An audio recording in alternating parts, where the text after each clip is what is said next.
Hello, and welcome back to episode 2 of the Conscientious Creative with yours truly, Aaliyah.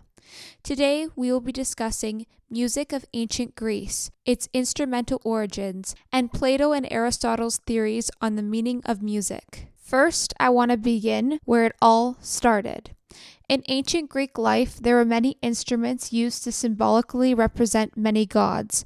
So, for example, the use of the lyre, which was closely linked to Apollo, who was the god of music, poetry, and art, was often played at weddings and celebrations of importance. So, if you don't know what a lyre is, it is an instrument that has 5 to 7 strings, and it is plucked, and it resembles a harp very well, and it sounds similar to the accompaniment that you would find within a madrigal, which is a short song used in the medieval time. Madrigals would often be accompanied by the harp, but in this case, in ancient Greece, there was the use of the lyre. Greek lyres fell within 2 types, and that is exemplified by the use of the lyra and the kithra. So the kithra was of Aztec origin, and the lyra was of indigenous or Syrian origin. It is important to note this because oftentimes cultures are derived from other cultures and they borrow instruments and traditions to create their own. And it's important to acknowledge this. With this being said, I'm going to play a short song called the Epitaph of Seikilos, which was derived in the 1st century CE. And it is the oldest piece of music that has Western musical notation that has been discovered thus far. It's a very good example of early ancient Greek music as it is monophonic rather than polyphonic. Monophonic means one voice and polyphonic means 2, just to clarify. But it does have accompaniment which creates heterophony, and the lyre is used within this piece. Without further ado, here it is.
It was said to be written by an individual named Seikilos, found in the late 1800s in a town called Tralles, which is in Turkey now, but before was in Greece.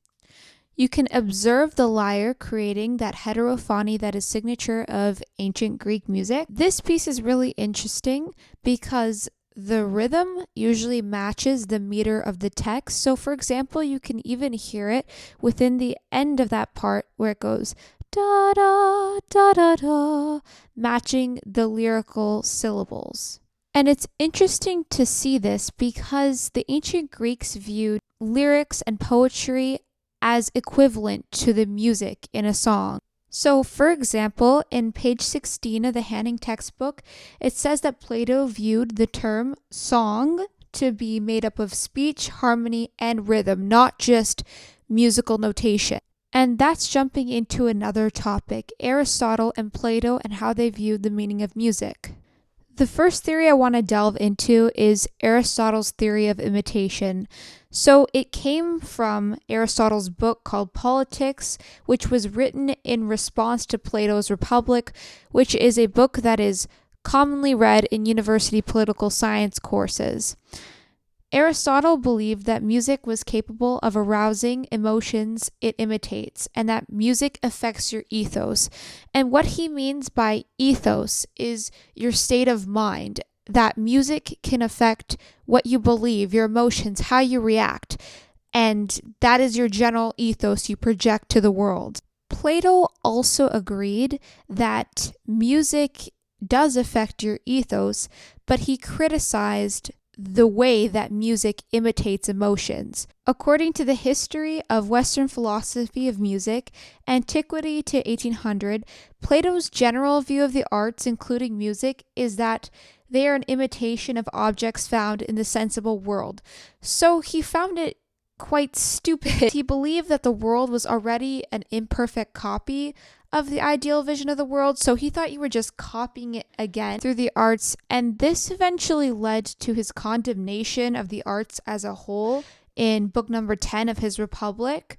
But despite this, he still acknowledged Aristotle's idea that music has a role to play in our education and had a role to play in public life. Both Plato and Aristotle believed that music and physical fitness were equally balanced parts of the education curriculum. For example, on page 18 of the Hanning textbook, it talks about Plato's Republic written in 380 BCE, and it says that Plato insists that these two educational components, personal fitness as well as music, should be balanced because too much music makes a man effeminate and neurotic, while too much athletics makes him uncivilized, violent, and arrogant.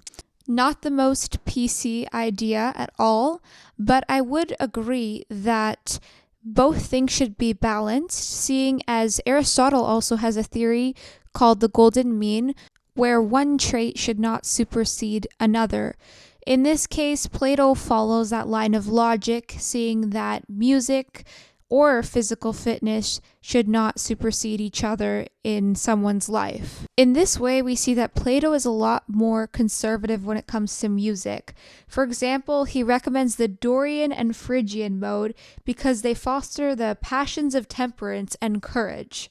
He even goes so far as to condemn other modes and ornamentations and music that is too embellished for his liking. Here is the Dorian mode,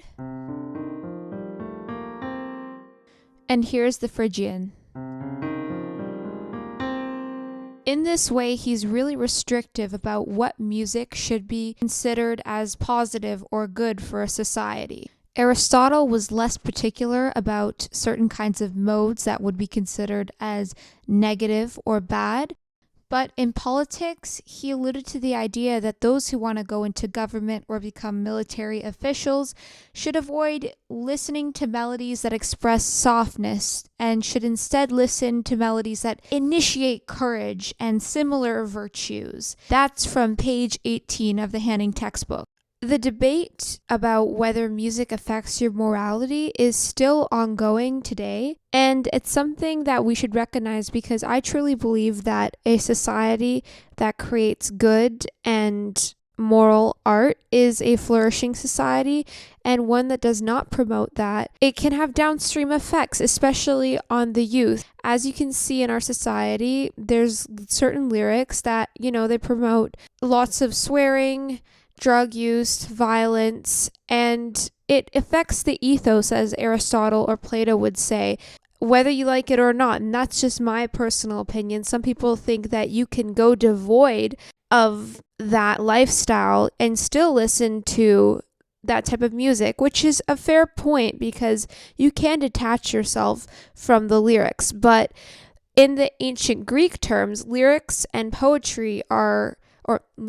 music are interconnected, and the lyrics should not be forgotten as they are an integral part of the song.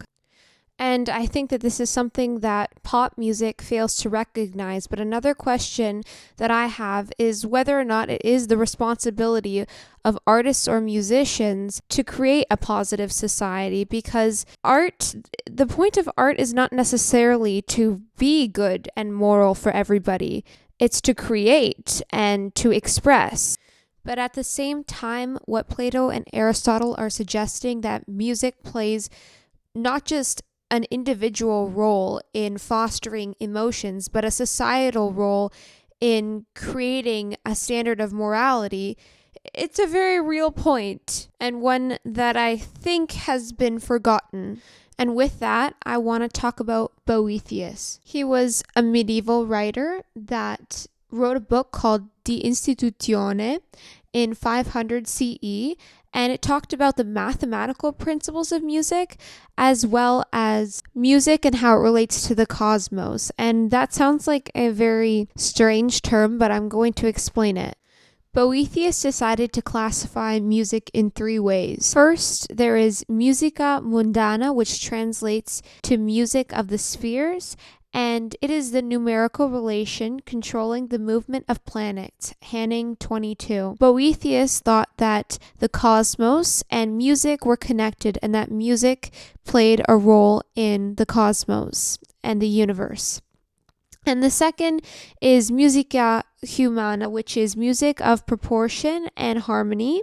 And musica humana is about how music connects to the mind, body, and soul. Then there is musica instrumentalis, which is music as sounding practice, essentially talking about how harmony is created through instruments. Now I'm going to read a quote from the New Acropolis International Organization, which wrote an article about Boethius, and it says that Boethius shows music as an integral expression and means of understanding things unseen.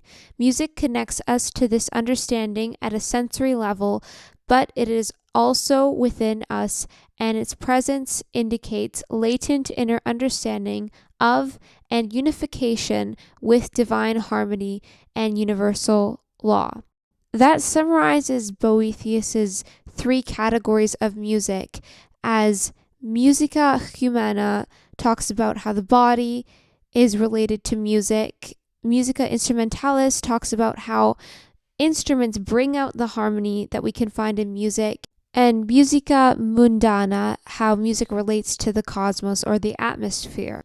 I should also add that Boethius is a Roman philosopher, not a Greek philosopher, and he lived from 480 to 524 AD. That is after the time of both Plato and Aristotle, as Aristotle lived from 384 to 322 BCE, and Plato lived from 427 to 347 BCE. But still you can see that Boethius took influence from these 2 philosophers, and he didn't write about music in the way that Italian theorist Guido di Arezzo would have done, where he would analyze Western musical notation and innovate concepts such as solemnization, which is assigning syllables to pitches, for example, do, re, mi, fa, sol, la, ti, do. But he wrote about how music relates to the atmosphere of mathematics, all in that book, De Institutione Musica. All in all, it's really interesting to hear these different conceptions of music as done by Greek philosophers, as well as our one Roman philosopher, Boethius, and listening to the different influences of Greek culture on the music of that time. Thank you so much for listening. This is Aaliyah from the Conscientious Creative signing out.